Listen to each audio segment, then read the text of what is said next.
Okey, soalan terakhir bahagian C dan juga kertas 2 ini, soalan 12. Okey, soalan ini adalah transformer iaitu Form 5 topik bab 3.4. Okey, transformer. Jadi apakah maksud transformer? Okey, transformer dia punya fungsi adalah ubah apa? Ubah voltan output kan. Sama ada kita boleh tambahkan output ataupun kurangkan output. Okey, jadi dia adalah satu alat. Okey, alat untuk mengubah. Okey, mengubah sama ada menambah atau mengurangkan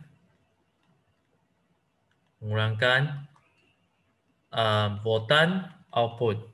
Okey, voltan output. Okay, for example like this kan, 240 volt, kita nak kurangkan supaya dia menjadi 12 volt. Okay, so itu adalah injak turun. Kalau naik, injak naik. Terangkan prinsip kerja sebuah transformer. Okay, so untuk transformer, dia guna konsep tentang arohan. Okay, arohan. So, perhatikan kita pakai AC, okay? Dia punya input mesti guna AC, arus ulang-alik. Okay, itu yang pertama. Okay, arus ulang-alik. Dan kita ada gegelong primer. Kemudian kedua-dua gegelong ini, mereka sebenarnya menilik yang tengah ni apa? Teras besi. Okay, teras besi ini dia akan dimagnetkan. Okay, akan dimagnetkan. Okay. Kenapa dia dapat dimagnetkan? Sebab bila ada arus mengalir, dia akan menghasilkan medan magnet. Okey, menghasilkan medan magnet. Dan kenapa kita guna arus ulang-alik? Sebab arus akan mengalir contohnya daripada positif kepada negatif, kemudian daripada negatif balik kepada positif. So bila arus ulang-alik digunakan, dia akan berlaku perubahan medan magnet. Okey, perubahan medan magnet. So masih ingat tak kalau untuk arohan elektromagnet, bila ada perubahan medan magnet ataupun flux magnet, jadi dia akan menghasilkan arohan arus arohan. Dia akan menghasilkan arus arohan. So bila ada arus, dia akan menghasilkan arohan DGE, iaitu 12 volt. Okay, alright. So yang penting arus ulang-alik dan kita ada teras besi dimagnetkan dan magnitude dan arah medan magnet akan berubah. Okay, akan sentiasa berubah dan dia akan mengarahkan DGE.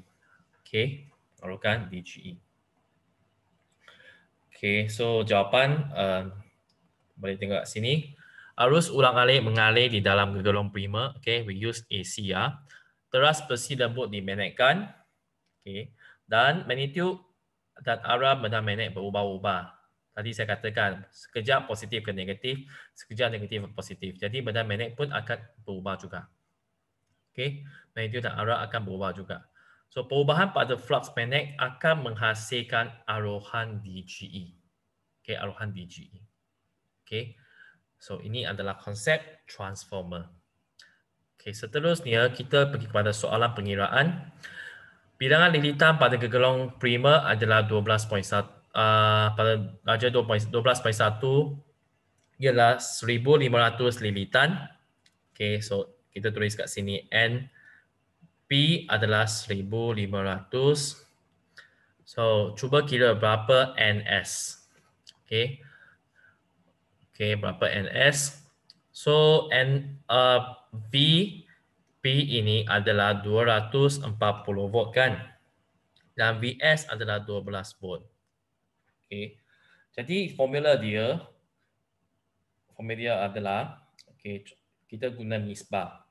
Contohnya VS per VP sama dengan NS per MP.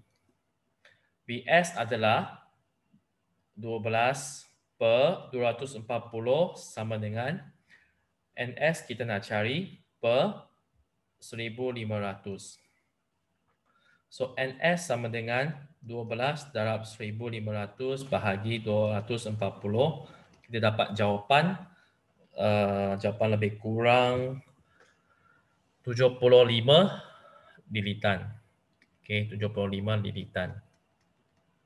Okay, 75 tons.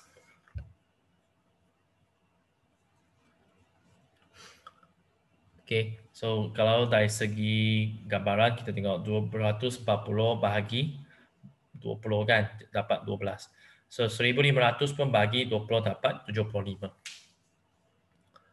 Okay, next. Transformer dalam radius 12/1 digunakan untuk menghidupkan sebuah alat elektrik. Okay. Arus yang mengalir adalah gegelong prima. Gegelong prima maksudnya kita ada IP adalah 0.1 ampere. Dan kecekapan adalah 85%. Okay. So kita nak kira apa? Okay, kita nak kira kuasa output. Kuasa output. Okay, kuasa output. So formula dia kecekapan sama dengan kecekapan sama berapa output kuasa output kuasa output bagi kuasa input darab 100%. Faham tak? Kecekapan maksudnya contoh saya bagi you berapa? Saya bagi you RM100. Tapi apa yang you hasilkan adalah RM20 punya kerja sahaja. Jadi, you punya kecekapan, sepatutnya you kena buat RM100 punya benda, tapi you buat 20 sahaja. So, saya kata you punya kecekapan 20% only. 20% only. Okay. So, ada output bagi input. So, kecekapan 85% sama dengan kuasa output bahagi kuasa input. Kalau ingat P sama dengan VI ya. So V di sini adalah 240 darab 0.1. Okay, darab 100%. So kuasa output sama dengan 85 bahagi 100 darab